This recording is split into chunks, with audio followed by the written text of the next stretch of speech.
My adopted daughter told the lawyer, "You can skip the reading, I already know what's in it." My wife Helen died on a Tuesday after 3 years of fighting cancer. We had been married for 31 years. We had 2 children together. Our son Brian, who was 28 and worked as an electrician. Our daughter Wendy, whom we adopted when she was 4 years old and who was now 30 and worked as absolutely nothing. Wendy had not worked a single day in her entire adult life. She said working was beneath her. She said she was meant for better things. She said that when Helen and I died, she would inherit everything, and then she could live the life she deserved. She said this to our faces at Thanksgiving dinner 2 years ago. She said it like it was a fact, like the weather, like the sun rising in the east. Helen and I had built a decent life. We owned our house outright. We had savings and investments. We had a vacation property up by the lake that had been in Helen's family for generations. It wasn't a fortune, but it was comfortable. It was enough to make someone like Wendy feel entitled to do nothing while waiting for us to die. When Helen got sick, Wendy did not help. She did not come to appointments. She did not bring meals. She did not sit with her mother during chemotherapy. She said hospitals made her uncomfortable. She said she would be there for the important moments. She showed up at the very end when Helen had hours left. She showed up with a notebook and asked Helen where the safe deposit box key was. Helen was too weak to respond. I told Wendy to get out. She said she was just being practical. Brian was there every week. Brian took time off work to drive his mother to radiation. Brian held her hand, told her stories, and made her laugh even when laughing hurt. Brian never once asked about money or inheritance or what he might get when this was over. The funeral was on a Friday. Wendy wore a red dress because she said black was too depressing. She complained that the flowers were cheap. She asked me during the reception how long it would take to process the will. I told her to show some respect. She said she was just asking a question. The lawyer called us in for the reading of the will the following week.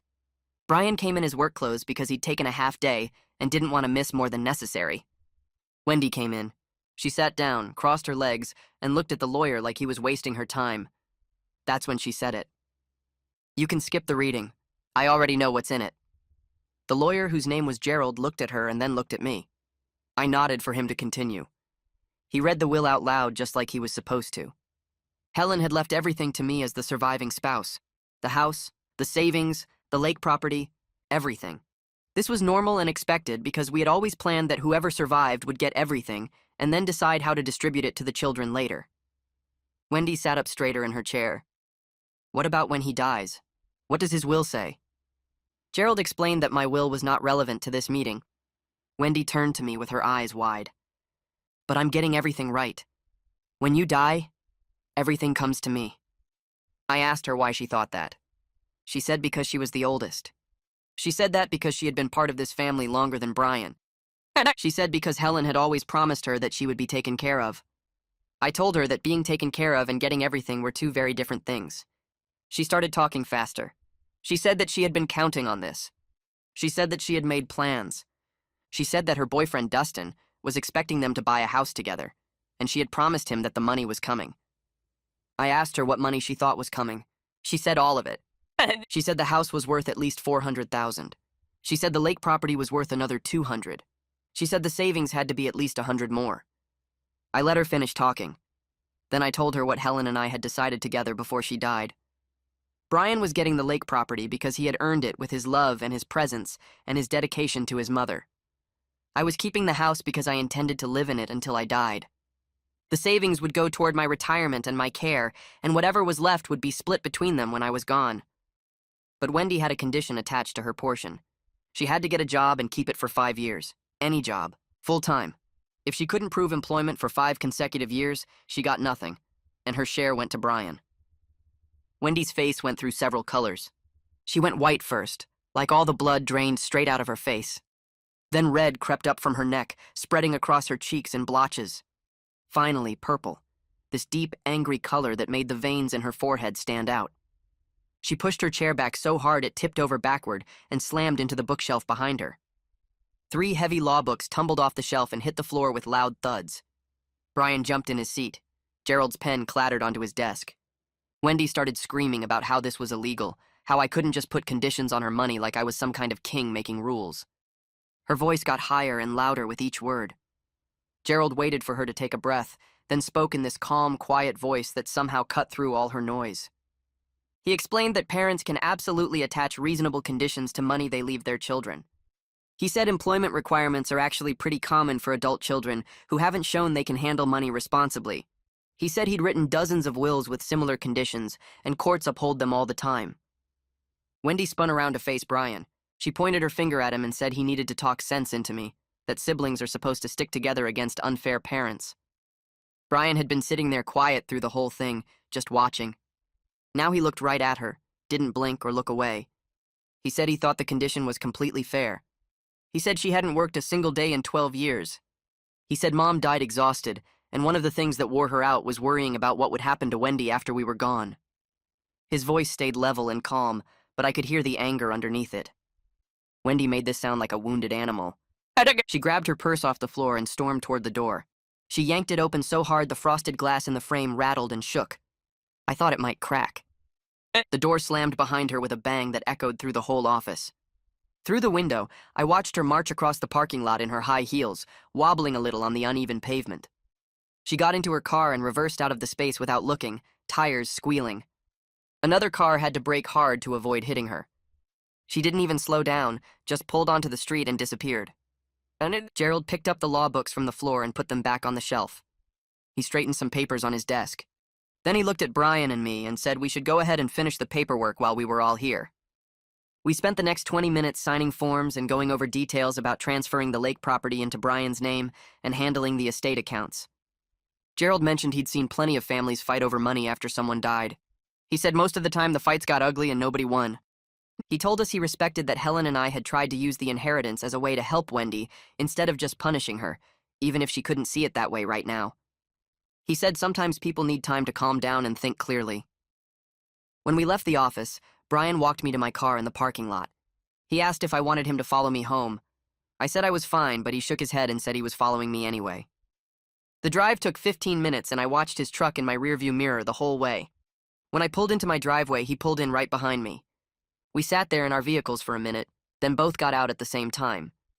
We ended up sitting on the front porch steps even though it was chilly out. Brian talked about Helen and how she always knew the right thing to say when Wendy got upset. He said Mom had this way of being firm but kind at the same time, setting boundaries without making people feel attacked. I told him I didn't have that gift, that I just got angry when Wendy acted entitled and selfish. Brian said maybe that was okay, that maybe Wendy needed someone to be angry instead of always understanding. We sat there for half an hour just talking, watching cars drive by on the street. Finally, Brian said he needed to get back to work, that he'd already taken more time off than he planned. He hugged me before he left, which we don't do often, and told me to call if I needed anything. I went inside and made coffee I didn't drink. I sat at the kitchen table and tried to read the newspaper but couldn't focus on the words. Around 5 o'clock, my phone started ringing. Wendy's name lit up the screen. I let it go to voicemail. She called back 2 minutes later. Voicemail again, then again, and again. Over the next 2 hours, she called 17 times.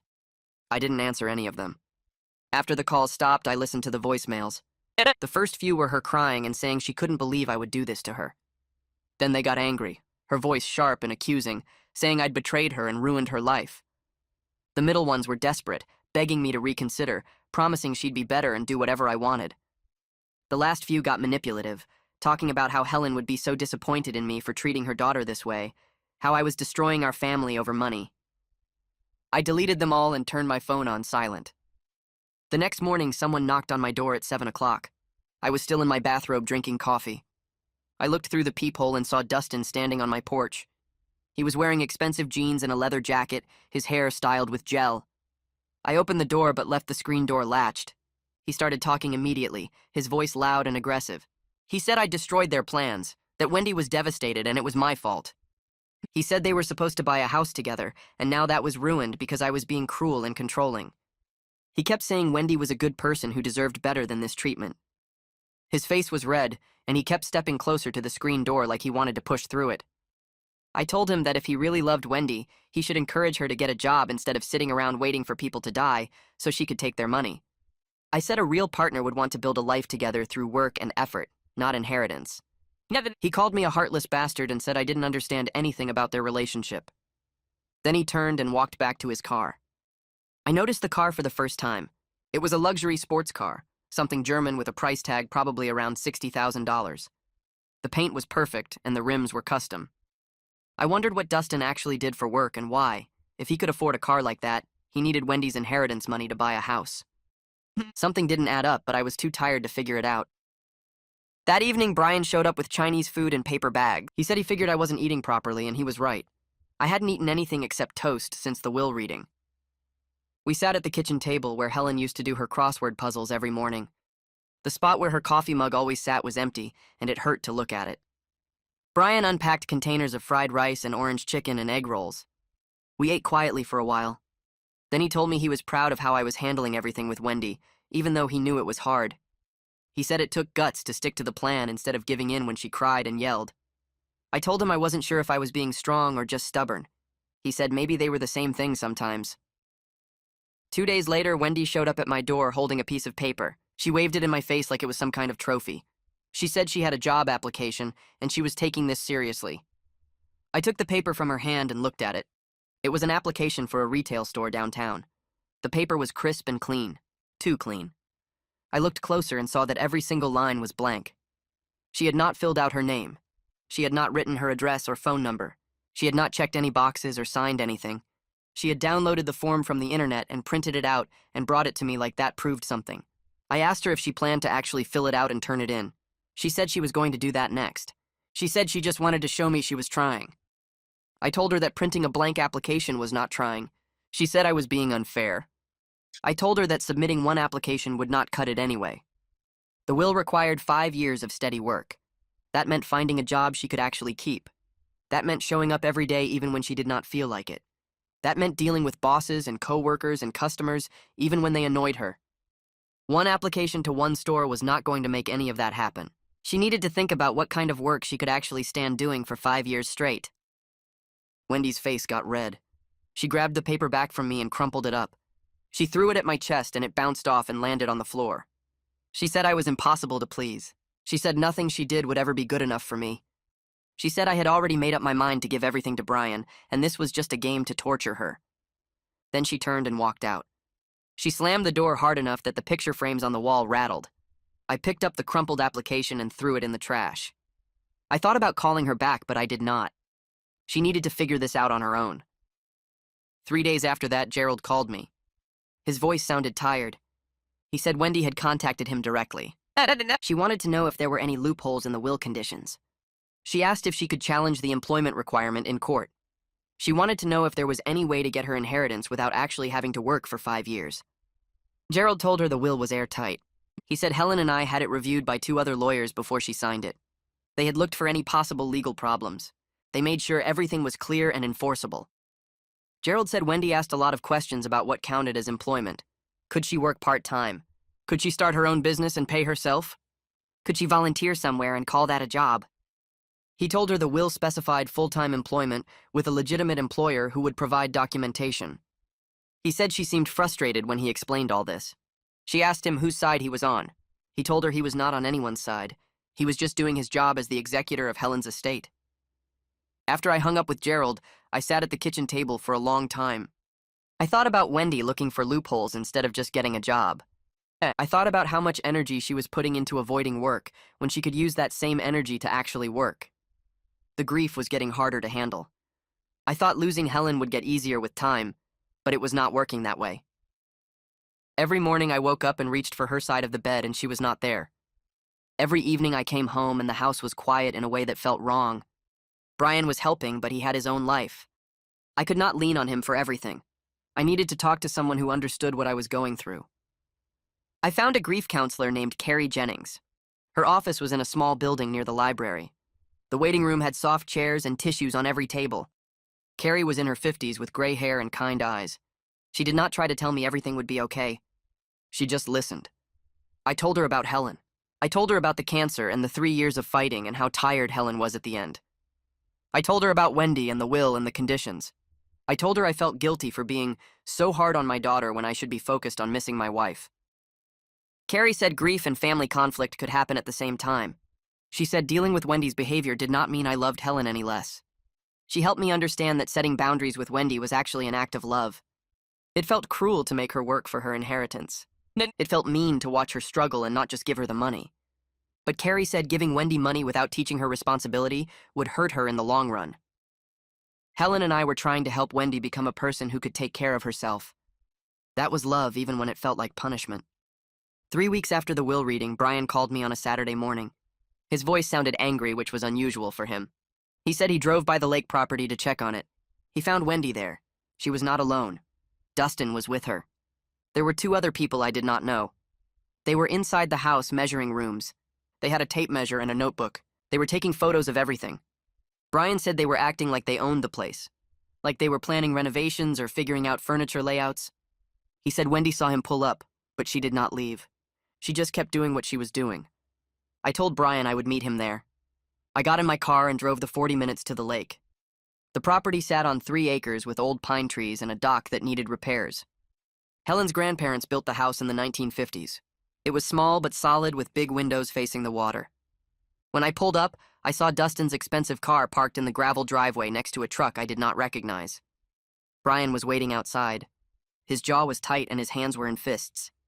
We walked in together. Wendy was in the kitchen with Dustin and 2 people I had never seen before. One was a woman about Wendy's age with blonde hair. The other was a man in his 40s wearing a polo shirt.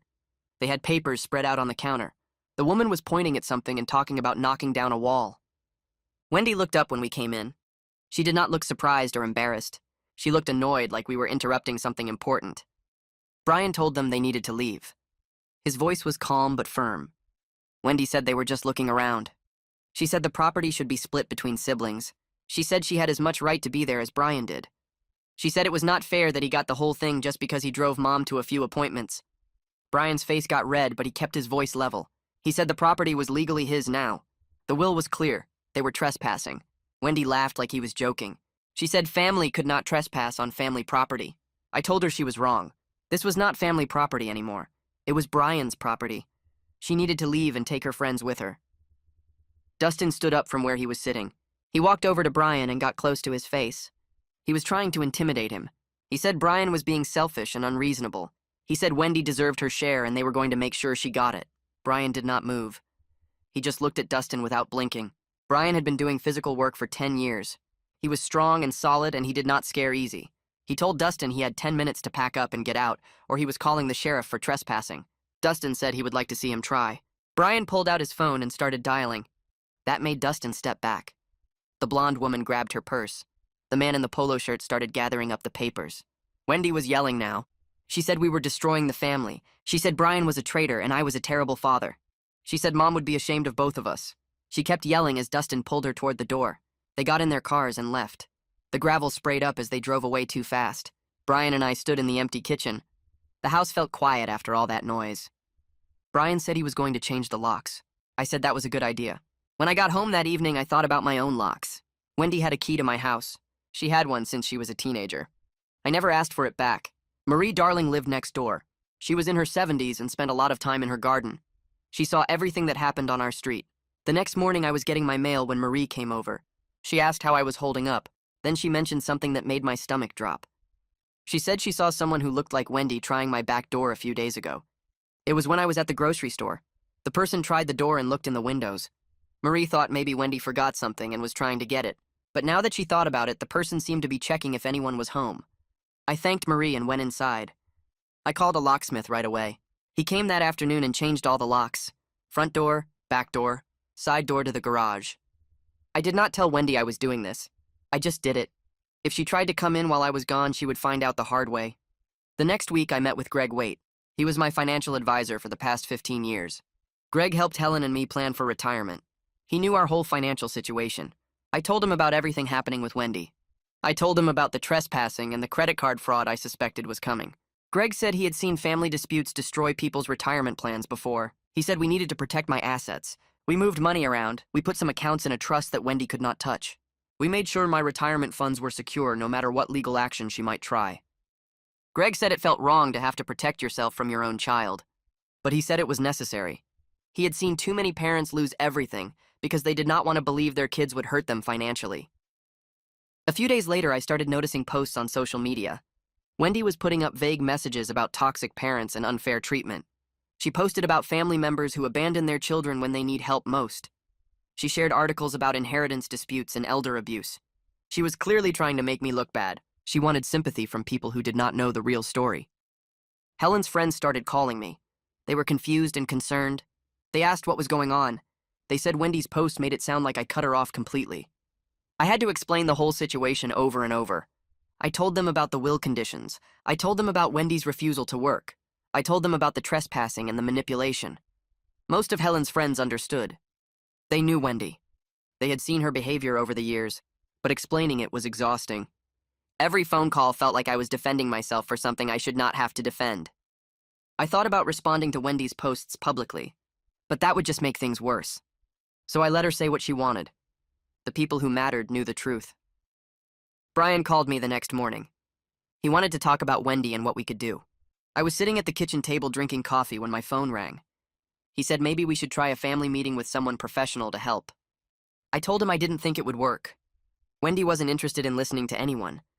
Brian said he knew that was probably true, but he didn't want to give up on her completely. I understood what he meant. She was still our daughter even when she made it hard to remember that. I agreed to try it. Brian said he would look for someone who did this kind of work. A mediator or counselor who helped families talk through problems. I thanked him for trying, even though I felt tired just thinking about it. The mediator's office was in a building downtown near the courthouse. Brian found someone named Dr. Juliana Moore, who worked with families going through estate disputes. We scheduled the meeting for the following Tuesday at 2 in the afternoon. I got there 15 minutes early. Brian arrived right at 2. We sat in the waiting room looking at magazines neither of us actually read. 2:15 came and went. 2:20, 2:30. The receptionist kept glancing at us and then at her computer screen. Finally, at 2:32, Wendy walked in. She didn't apologize for being late. She looked around the waiting room and wrinkled her nose. The mediator came out to get us. Dr. Moore was a woman in her 50s with short gray hair and a calm way of speaking. We followed her into her office. It had 2 couches facing each other and her chair at the end. Wendy sat down and immediately pulled her jacket tighter. She said the office was freezing. Dr. Moore adjusted the thermostat and asked if that was better. Wendy said it was still cold. Dr. Moore started explaining how mediation worked. She said we would take turns speaking, and everyone needed to listen without interrupting. Wendy interrupted her to ask how long this would take because she had plans later. Dr. Moore said it would take as long as we needed. She asked Wendy to please wait her turn to speak. Wendy rolled her eyes but didn't say anything else right then. Dr. Moore asked each of us to explain our perspective on the situation. Brian went first. He talked about Mom's illness and how hard it was to watch her suffer. He said the inheritance wasn't about money for him. It was about honoring what Mom wanted. Wendy interrupted him 3 times before Dr. Moore had to remind her about the listening rule. When it was Wendy's turn, she talked for 20 minutes straight. She said Brian and I were punishing her for not being the perfect daughter. She said the 5-year work requirement was cruel and unusual. She said Mom would never have wanted this. Dr. Moore asked her what she thought Mom would have wanted. Wendy said Mom would have wanted her to be happy and taken care of. I asked if Mom's wishes only mattered when they benefited Wendy. Dr. Moore held up her hand and reminded us to speak one at a time. Then Wendy said something that made everything click into place. She was talking about Dustin and their plans, and she mentioned they were going to buy a house and a new car. She said Dustin wanted to start a business, and they were going to invest in it together. Dr. Moore asked how much money these plans would cost. Wendy started listing numbers. The house down payment would be $80,000. The car would be $40,000. The business investment would be another $100,000. Dr.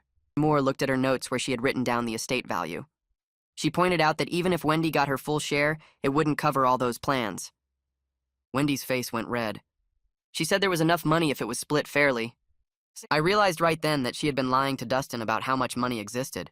She probably told him we had twice as much as we really did. That explained why Dustin was so angry and aggressive. He thought there was more money and that I was keeping it from them. Dr. Moore asked Wendy what kind of work she might be interested in. She said it in a gentle way, like she was trying to help Wendy think about options. Wendy looked at her like she had asked something offensive. She said she wasn't interested in any kind of work. She said working was for people who didn't have better options. She said she had been raised to expect better than a minimum wage job. Brian laughed. It wasn't a mean laugh exactly, but it was loud and sudden. Wendy turned on him and demanded to know what was funny. Brian said her attitude was funny. He said plenty of people worked hard jobs and had good lives. He said Mom worked as a nurse for 30 years, and she never thought she was too good for it. Wendy said that was different. Doctor. Moore looked shocked. I could see it on her face even though she was trying to stay neutral. She asked Wendy to clarify what she meant by people without better options. Wendy said some people were meant to work, and some people were meant to do other things. Doctor. Moore asked what other things Wendy was meant to do. Wendy didn't have an answer for that. I tried to explain that Helen and I created the work requirement because we wanted Wendy to be independent. We wanted her to be able to take care of herself. We didn't want to punish her. We wanted to help her build a real life. Wendy cut me off before I could finish. She said the best way to help her would be to give her the money now, so she could make her own choices. She said treating her like a child was insulting. Doctor. Moore said something then that I appreciated. She said that in her experience, giving large amounts of money to people without financial skills or responsibility usually ended badly. She said the money disappeared quickly, and the person was left in the same situation or worse. Wendy said that was a judgmental thing to say. Doctor. Moore said it wasn't judgment. It was observation based on many cases she had seen. Wendy stood up and said this whole thing was a waste of time. She said we were all against her and nothing was going to change. She grabbed her purse and walked out. Doctor.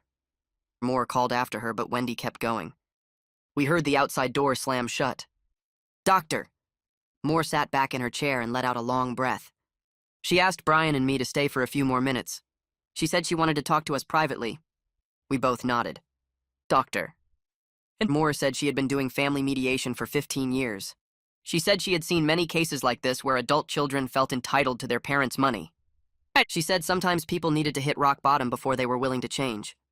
She said it was hard to watch, but sometimes it was necessary. I asked her if she thought Wendy would ever change. Doctor. Moore said she couldn't predict that. She said change required the person to want it, and right now Wendy didn't want it. She was still looking for shortcuts and easy answers. Brian asked if there was anything else we could do. Doctor. Moore said we were already doing it. We were holding boundaries and letting Wendy face consequences. She said that was the hardest and most loving thing parents could do sometimes. 2 days later, my phone rang at 9 in the morning. It was Wendy. She was crying so hard I could barely understand her. I asked her what happened. She said Dustin broke up with her. He sent her a text message the night before saying they were done. I asked why. She said he found out about the real amount of the inheritance. She said he called her a liar and said he wasted 2 years on her. She was sobbing into the phone asking me what she should do. I felt bad for her. I really did. But I also noticed she was crying about losing Dustin. She wasn't crying about her behavior or about our family or about anything she had done. She was crying because a man left her. I told her she could come over and we could talk. She asked if I would change the will conditions. I said no. She hung up on me. An hour later, she called back. I didn't answer. She left a voicemail. Her voice was different now. Not sad, angry. She said this was all my fault. She said if I had just given her the money like a normal parent, none of this would have happened. She said Dustin would still be with her and they would be happy. She said she would never forgive me for ruining her relationship. She said I was a terrible father and Mom would be ashamed of me. Then she hung up. I saved the voicemail. I don't know why. Maybe I thought I might need it later as proof of something. Brian came over that weekend to help me fix a leaking pipe under the kitchen sink. While we were working, he mentioned his friend Jerome. Jerome Appleby worked with Brian doing electrical work. Brian said Jerome's sister managed a company that was hiring. They had entry-level positions open with good benefits and training programs. Brian said he told Jerome about Wendy's situation. Jerome said his sister would be willing to interview Wendy if she was interested. Brian gave the information to a mutual friend who knew Wendy. The friend was supposed to pass it along. A week went by, then 2 weeks. Wendy never called Jerome's sister. She never followed up. Brian checked with Jerome, who checked with his sister. No application, no phone call, nothing. I wasn't surprised, but I was disappointed. Thanksgiving was coming up. I couldn't imagine being in the house without Helen. Every corner reminded me of her. The kitchen where she cooked. The living room where she read. The bedroom we shared for 31 years. Brian called and asked if I wanted to spend Thanksgiving at his apartment instead. He said we could cook something simple and just be together. I said yes immediately. I also called Wendy and left a message inviting her. Brian sent her a text with the same invitation. She didn't respond to either of us. Thursday came. I drove to Brian's apartment with a bag of groceries. He lived in a small 2-bedroom place across town. It was clean and organized, very much like him. We cooked a turkey breast and mashed potatoes and green beans. Nothing fancy. We set the table and sat down to eat. Brian raised his glass of water and said we should talk about Mom. He said we should remember the good things. I agreed. We spent the next hour sharing stories. I talked about how Helen used to sing while she cooked, even though she couldn't carry a tune. Brian talked about how she always knew when he was upset, even when he tried to hide it. We laughed and we cried and we ate our simple meal. Neither of us mentioned Wendy. We both knew she wasn't coming. We both knew she had made her choice. But for those few hours, we focused on what we had instead of what we lost. The day after Thanksgiving, Marie knocked on my door holding a glass casserole dish wrapped in a checkered towel. She lived 3 houses down and had brought food over twice since Helen died, always with that same careful knock that said she didn't want to intrude, but wanted to help. I invited her in, and she set the dish on the counter, pulled back the towel to show chicken and rice with vegetables baked into the top. She said it was her mother's recipe, and froze well if I wanted to save some for later. I thanked her and asked if she wanted coffee.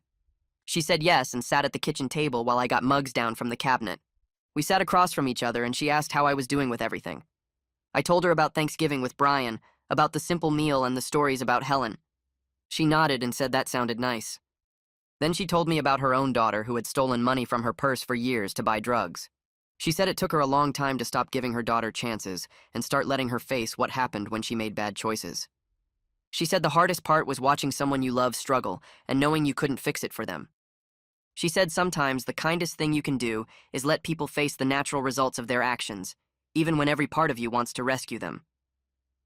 I asked how her daughter was doing now. Marie said she had been clean for 3 years and had a job and an apartment. She said it took hitting bottom before her daughter was willing to change, and if Marie had kept bailing her out, her daughter might still be using. We sat there for almost an hour talking about difficult family relationships and how love doesn't always look like helping. When she left, I put the casserole in the refrigerator and felt less alone than I had in weeks. The first week of December, I went to see Carrie for my regular appointment. I sat in the chair across from her desk and she asked how the holiday went. I told her about Brian's apartment and the meal and the stories. She asked if I felt sad. I said yes, but it was a different kind of sad than I expected. She asked what I meant. I said I thought I would spend the whole day missing Helen and feeling the empty space where she should have been.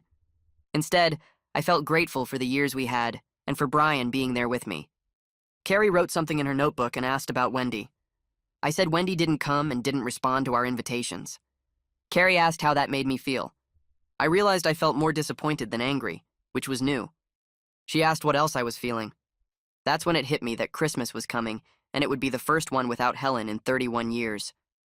My throat got tight and my eyes started burning. Carrie handed me the tissue box from her desk.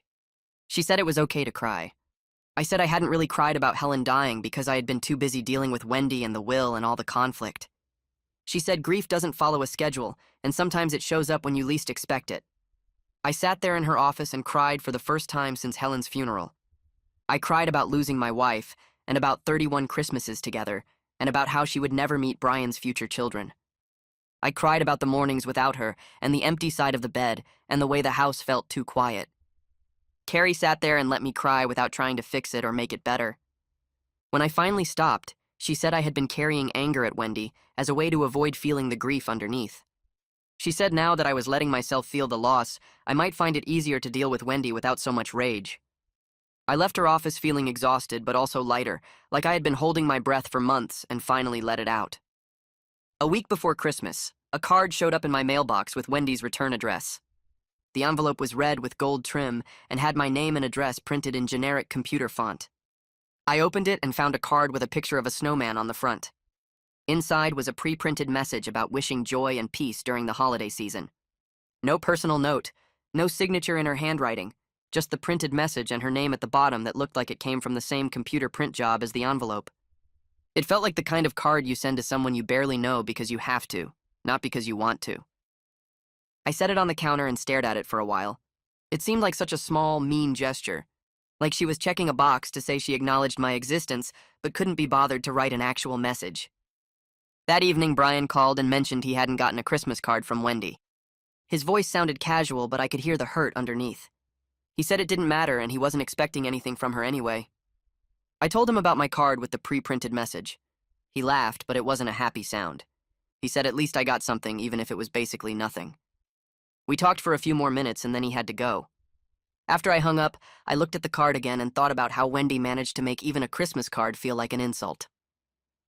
2 days before Christmas, I made an appointment with someone at the community college to talk about setting up a scholarship fund. I drove to the campus and found the development office in the administration building. The woman I met with was maybe 50 with gray hair pulled back in a clip. She asked what kind of fund I wanted to create. I told her about Helen and her 3 years fighting cancer and all the nurses and technicians who took care of her. I said I wanted to set up a scholarship for students pursuing healthcare careers. She asked how much I was thinking of funding it with. I said I could start with $10,000 and add to it over time. She smiled and said that would help several students every year. We spent an hour going over paperwork and details about how the fund would work and who would be eligible. She asked what I wanted to call it. I said the Helen Shaw Memorial Scholarship.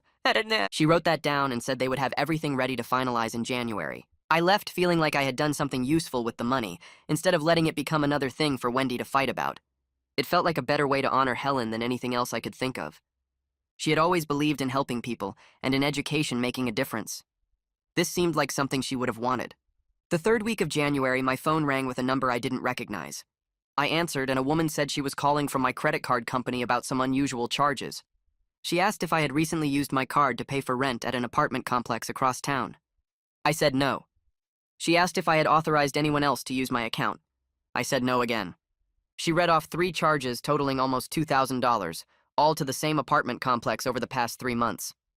I felt my stomach drop because I knew exactly what had happened. I asked her to send me the details by email. She said she would and that I should file a fraud report. After I hung up, I sat at the kitchen table trying to figure out how Wendy got my card number. Then I remembered years ago when she lived with us, she used to borrow my card to buy things online. She must have memorized the number back then. The email came through with the charge details and the apartment address. I looked up the complex online, and it was the same place where Wendy lived with Dustin before he left her. She was using my card to pay her rent because she had no job and no other way to cover it. It was theft, but it was also a sign of how desperate she had become. I printed out the email and put it in a folder with all the other documentation I had been keeping about Wendy's behavior. The next morning, I drove to the police station and asked to file a report. The officer at the desk directed me to a detective who handled fraud cases. I sat across from him and explained what happened with the credit card charges. He asked if I knew who used the card. I said yes, my daughter. He looked up from his notepad and asked if I wanted to press charges. I said I wanted to create a paper trail to protect myself from future charges, but I didn't necessarily want her arrested. He nodded like he understood and said family financial abuse was more common than people think. He said a lot of adult children steal from their parents and the parents feel too guilty to report it. He took down all the information and had me sign the report. He said the credit card company would investigate and I wouldn't be responsible for the fraudulent charges. He also said having the police report on file would make it harder for Wendy to claim she had permission to use the card. I thanked him and left with a copy of the report in my hand. It felt strange to have official documentation of my daughter stealing from me, but it also felt necessary. That afternoon, my phone rang and Wendy's name showed up on the screen. I answered, and she immediately started screaming about the police report. She said I was trying to ruin her life and destroy her future. She said what kind of father calls the police on his own daughter. I waited for her to stop yelling, and then I told her she ruined her own situation by stealing from me. I said I would drop the report if she paid back what she took and got professional help for whatever was going on with her. She said she didn't need help and I was the one with the problem. She said I was cruel and vindictive and Mom would be ashamed of me. I told her Mom would be ashamed of her for stealing and lying and refusing to work. She hung up on me. I sat there holding the phone and feeling tired. Every conversation with Wendy ended the same way now, with her blaming me for consequences she created herself. In February, Brian called to tell me he got a promotion at work. He sounded excited but also a little guilty. He said he would be supervising a crew now and making quite a bit more money with better benefits. I congratulated him and asked why he sounded guilty about it. He said it felt wrong to be doing well when Wendy was struggling so much. I told him that was misplaced guilt. I said he earned his promotion through years of hard work and showing up every day and being reliable. I said Wendy was struggling because she refused to work, not because of anything Brian did or didn't do. He was quiet for a moment and then said he knew I was right, but it still felt strange. I told him he should be proud of himself and celebrate his success. I said Helen would be incredibly proud of him. He said thanks, and his voice got a little thick like he might cry. We talked for a few more minutes about his new responsibilities, and then he had to go. After I hung up, I felt grateful that at least one of my children understood how to build a life through actual effort. The following week, I met with Greg at his office to talk about setting up a trust for what remained of Helen's estate. I explained that I wanted to remove myself from direct control of the money so Wendy couldn't manipulate me emotionally about it. Greg said that was smart planning and would also protect the assets legally. He walked me through how a trust worked and how a third party would manage the funds according to the terms Helen and I had set. He said it would take a few weeks to get everything established, but once it was done, I wouldn't have to deal with constant pressure from Wendy about money. I signed the paperwork and felt a huge sense of relief. The boundary was finally in place in a way that couldn't be argued with or worked around. Greg shook my hand and said he thought I was handling a difficult situation with a lot of wisdom. I thanked him and left his office feeling lighter than I had in months. At my next appointment with Carrie, she suggested I try volunteering at a grief support group she ran on Thursday evenings. She said sharing my experience with others who lost spouses might help me process my own loss in new ways. I was hesitant at first because I didn't think I had anything useful to offer other people. She said sometimes just being present and listening was enough. I agreed to try it once. That Thursday, I showed up at the community center where the group met. There were 8 people sitting in a circle of folding chairs. Carrie introduced me and I sat down. For the next hour, I listened to other people talk about losing their husbands and wives. Some of them had been widowed for years. Some of them lost their spouses recently, like me. I didn't say much that first night, but hearing their stories made me feel less alone. The next week, I went back and shared a little about Helen and how hard it was to deal with family conflict while grieving. Several people nodded like they understood exactly what I meant. One woman said her son had tried to take her car after her husband died because he thought she was too old to drive. Another man said his daughter-in-law kept pressuring him to sell his house and move in with them so they could rent out his property. I realized my situation with Wendy wasn't unique. Other people dealt with family members who saw grief as an opportunity instead of a time to offer support. I kept going back every Thursday and found that helping other people by listening to their stories actually helped me understand my own grief better. Marie brought me to her first book club meeting on a Thursday evening in February. The group met at a community center room that smelled like coffee and old paper. 8 women sat in a circle of mismatched chairs, and they all looked up when we walked in. Marie introduced me as her neighbor who had recently lost his wife. They nodded with understanding faces and made space for me to sit down. The book that month was something about a man hiking a trail after his divorce. I hadn't read it, but they told me to just listen and see if I liked the group. For the next hour, they talked about the book and about their own lives. 2 of them were widows. 3 were divorced. One woman's husband had dementia and didn't recognize her anymore. They talked about books, but they also talked about loneliness and learning to do things alone. Nobody asked me about money or inheritance or family drama. Nobody needed anything from me. When the meeting ended, one of the widows handed me a copy of next month's book and said she hoped I'd come back. I took it home and actually started reading it that night. In March, my phone rang with Wendy's number. I almost didn't answer because our conversations usually ended badly. But I picked up on the 4th ring. She told me she got a job as a receptionist at a dental office downtown. Her voice had this edge to it like she was waiting for me to throw a parade. She described the office and the dentist and how she'd answered phones and scheduled appointments for 2 whole days already. I could hear her expecting me to say she'd done something amazing. I told her I was glad she was taking a first step. She went quiet for a second, then asked if this meant the 5-year clock started now. I said yes, as long as she kept the job. She said of course she would keep it, like the question insulted her. Then she asked if I wanted to take her out to dinner to celebrate. I said maybe after she'd been there a month. She hung up without saying goodbye. Wendy called again 2 weeks later. Her voice was different this time, higher and faster. She said her boss at the dental office was impossible to work with. She said he expected her to arrive exactly at 8:30 every morning, even though traffic was unpredictable. She said he got mad when she didn't file patient records in the right order, even though nobody had properly trained her on the system. She said the other receptionist was rude and unhelpful. She said she quit that morning and walked out. I didn't argue with her. I just said the 5-year clock hadn't really started because she needed to maintain employment, not just try it for 2 weeks. She said I was changing the rules. I said the rule was always 5 consecutive years of full-time work. She said this was impossible and unfair. I said lots of people manage to keep jobs even when bosses are difficult. She hung up on me again. Brian called me in early April to tell me he was seeing someone. Her name was Lisa, and she was a teacher at the elementary school near his work. He met her through Jerome, who apparently had a sister who worked at the same school. Brian said they'd been on 4 dates and he really liked her. He sounded nervous telling me this, like he thought I might disapprove or think it was too soon after Helen's death. I told him I was happy for him and asked when I could meet her. He said, "Really, you want to meet her already?" I said, "Of course I did." He set up dinner at a casual restaurant for the following Saturday. Lisa showed up in jeans and a sweater, shaking my hand firmly and looking me right in the eye.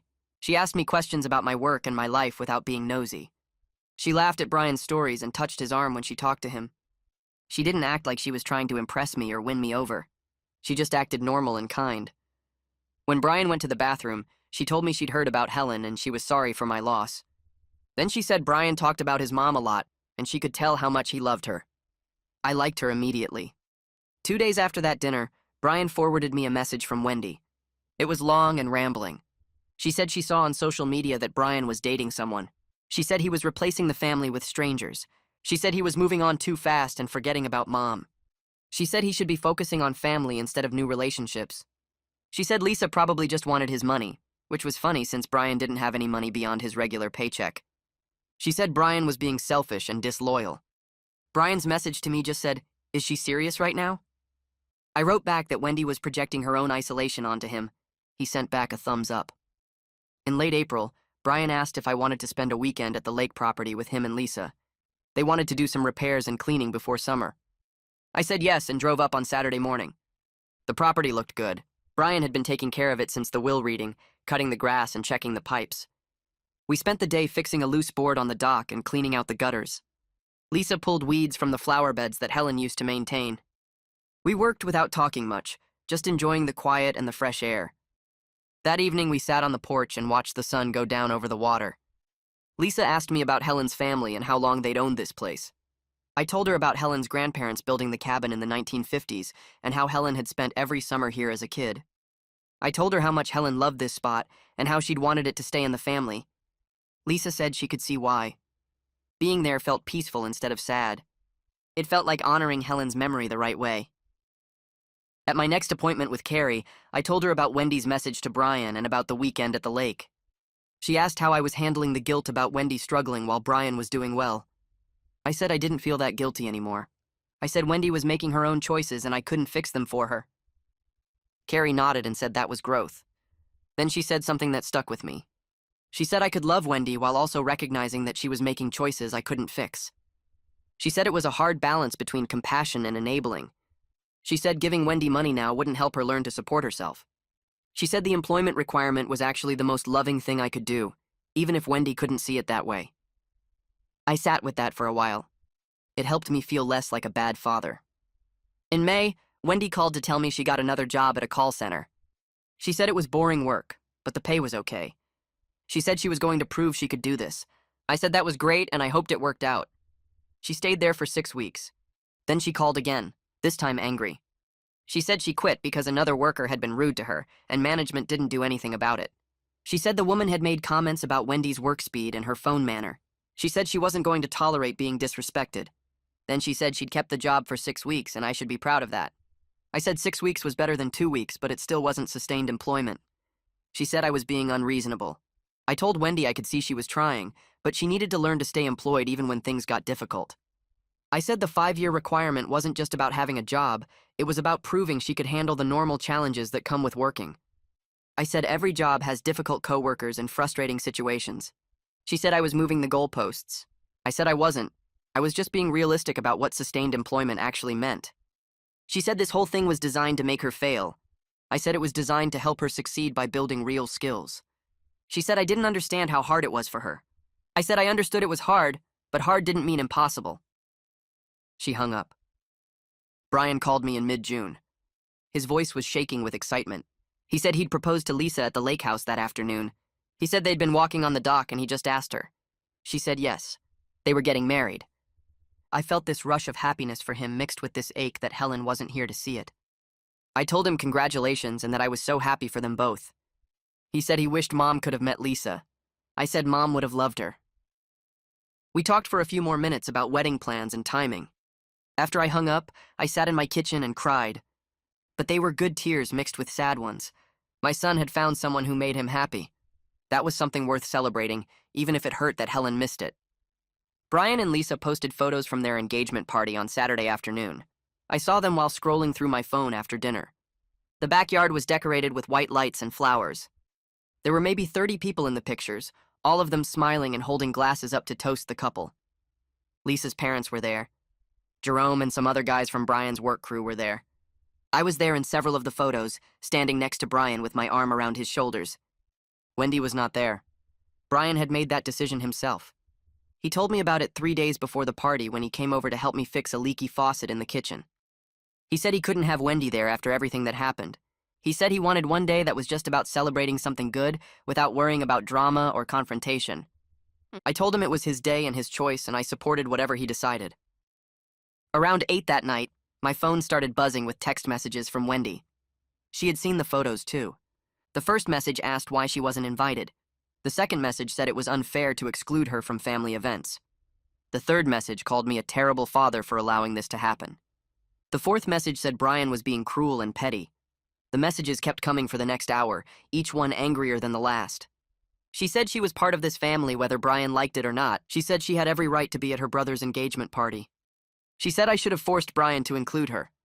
I didn't respond to any of the messages. I put my phone on silent and went to bed. Gerald's office looked the same as it did the day of the will reading. Same wooden desk, same leather chairs, same bookshelf full of legal volumes that probably nobody ever read. I sat across from him on a Wednesday morning in July and told him I wanted to update my own will. He pulled out a yellow legal pad and clicked his pen. I told him I wanted to make the language about Wendy's employment requirement even clearer than it already was. I wanted it to specify that the 5 years had to be consecutive. I wanted it to say that any gap in employment longer than 2 weeks would reset the clock back to 0. I wanted it to say that part-time work didn't count. Gerald wrote all of this down without looking up. Then I told him I wanted to add a section that protected Brian's inheritance no matter what happened with Wendy. I wanted it to say that if I died before Wendy completed her 5 years, Brian still got the lake property and his full share of whatever money was left. I wanted it to say that Wendy's failure to meet the employment requirement couldn't reduce what Brian received. Gerald nodded and kept writing. He said these were all reasonable additions. He said he could have the updated will ready for signature within a week. He asked if there was anything else I wanted to change.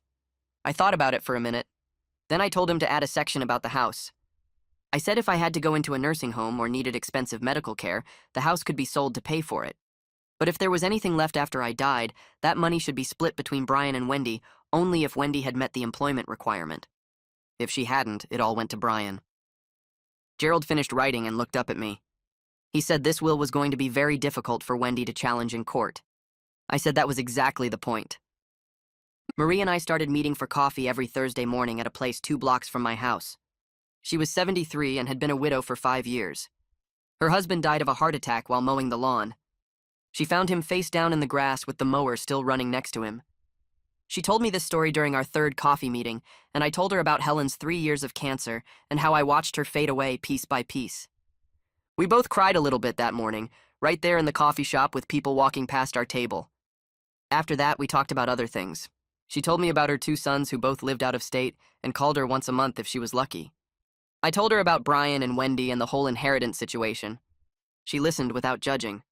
She said her own kids had fought over her husband's life insurance money, even though there wasn't much of it.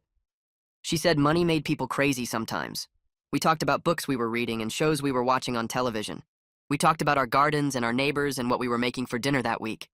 It was nice to have someone to talk to who understood what it felt like to lose a partner after decades together. Someone who knew that you could be lonely even when you weren't alone. Neither of us wanted romance. We both said that clearly one Thursday when the subject came up. We just wanted company. We just wanted someone who got it. Wendy called me on a Tuesday in August. Her voice sounded different. Less angry, more tired. She said she got a job at a grocery store stocking shelves and running the register. She said the pay was okay and the hours were steady. She said she'd been there for 2 weeks already. I told her that was good. I told her I hoped it worked out. She was quiet for a few seconds. Then she said she was really going to try this time. She said she knew she needed to do this. I didn't say anything about the 5-year requirement. I didn't remind her that 2 weeks was just the beginning. I just told her I was glad she was working. Over the next few months, Wendy called less often. When she did call, she complained less. She told me about her coworkers and her manager and the customers who came through her line. She told me about the employee discount and how she was saving a little bit of money each week. By the end of October, she'd been at the job for 3 months. This was longer than she'd ever kept any job before. I wanted to feel hopeful about it. I wanted to believe she was finally changing. But I'd seen her quit too many times to get my hopes up too much. I just waited to see what would happen. Brian and Lisa came over for dinner on a Sunday in late September. We ate chicken and vegetables at the kitchen table, and then Lisa pulled out her phone to show me something. It was a website for a wedding venue about 40 minutes away. Big white barn, green fields, string lights hanging between trees. She scrolled through photos of couples getting married there, all of them smiling in front of that barn. Brian said they'd visited the place last weekend and really liked it. He said they wanted to set a date for next April. Spring wedding. Lisa's mom was already talking about flowers and decorations. Brian asked if I would help with the planning. He said they didn't have a lot of money for a big fancy wedding, but they wanted it to be nice. I told them I would help however I could. I told them Helen would have loved to be part of this. Brian's eyes got wet when I said that. Lisa reached across the table and squeezed my hand. After they left, I sat in the living room for a long time thinking about Helen. Thinking about how she would have been so excited about this wedding. How she would have been making lists and calling vendors and probably driving Brian and Lisa crazy with suggestions. I missed her so much in that moment it felt like I couldn't breathe.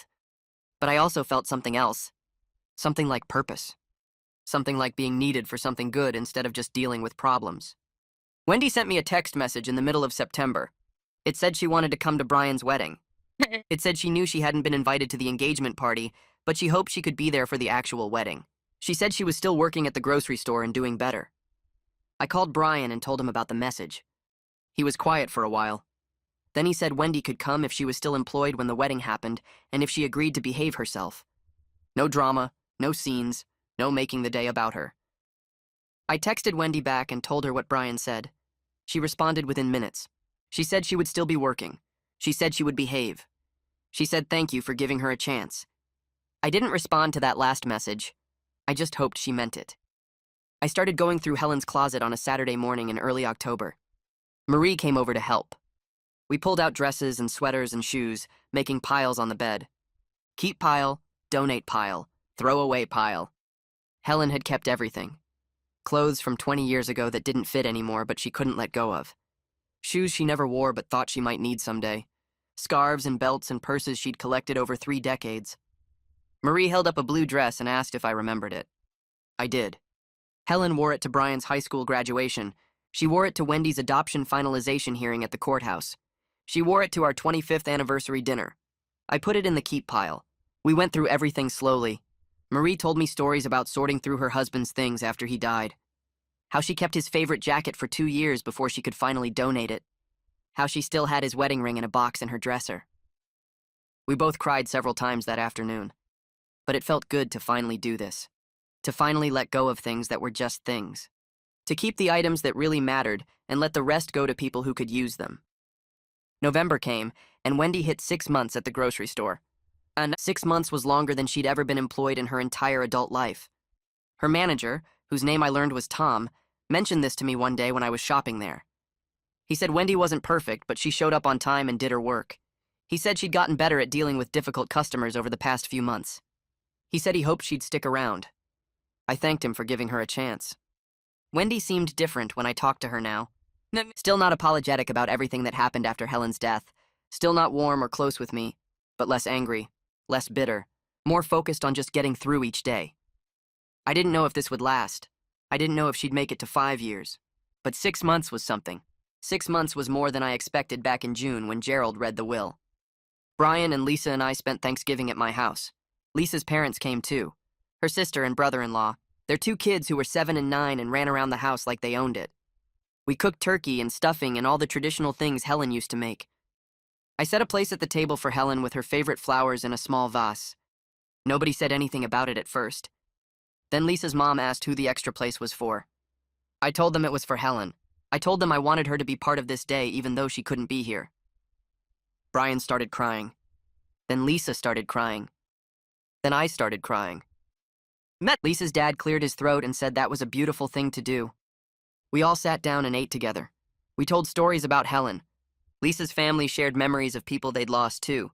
The kids asked questions about heaven and what happens when people die. It was sad and hard and also somehow good. It felt like honoring Helen properly. It felt like moving forward while still holding on to what mattered.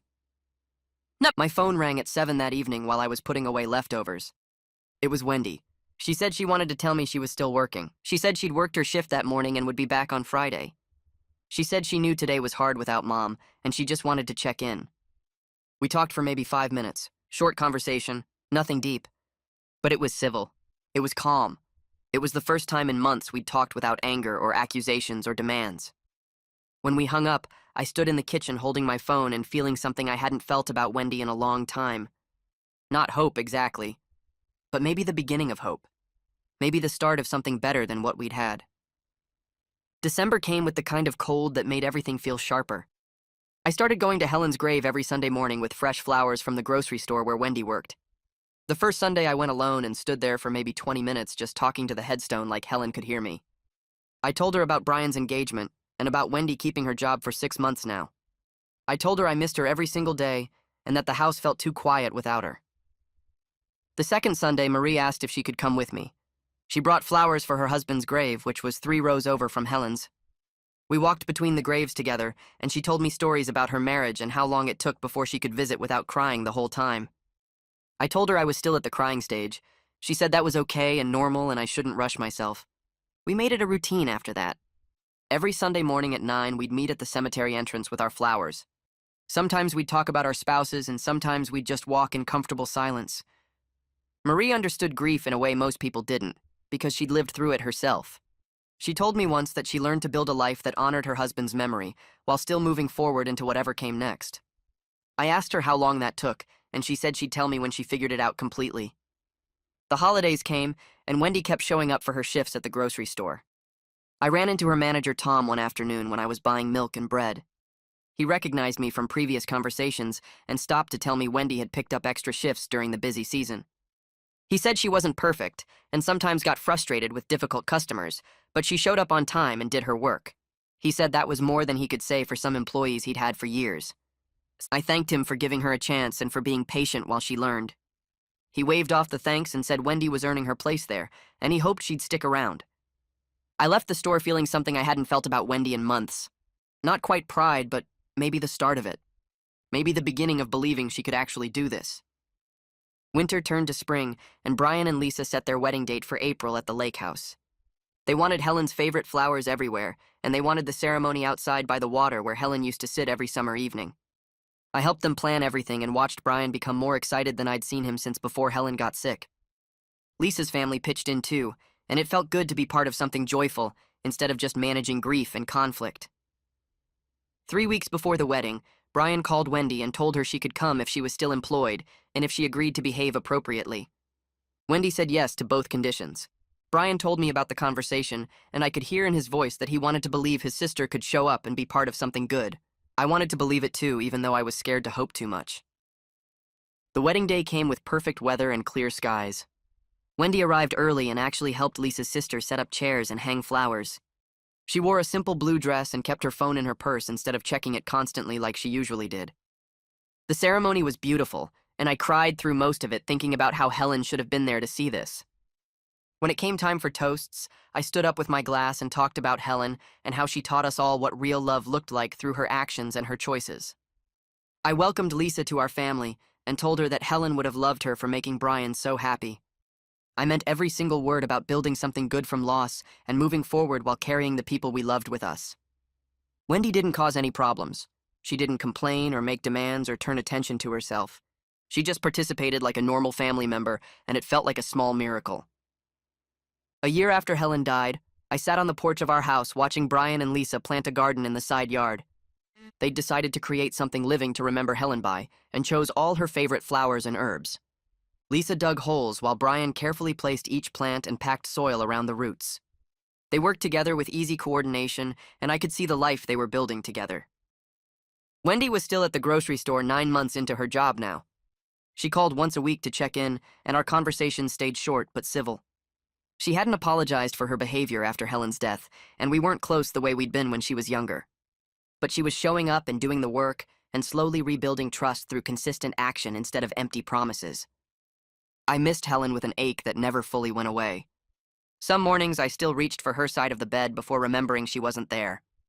Some evenings I started to call her name before catching myself, but I could finally see that the inheritance conditions Helen and I created together weren't about punishment or control. They were about giving our daughter the push she needed to build a real life instead of waiting around for other people to die. The grief was still there every single day, but hope was there too now. Hope that Wendy might actually make it to 5 years. Hope that Brian and Lisa would build something lasting together. Hope that I could figure out how to live the rest of my life in a way that honored everything Helen and I built together. I thought Helen would be proud of how we were all finding our way forward, even though the path looked different from any of us expected.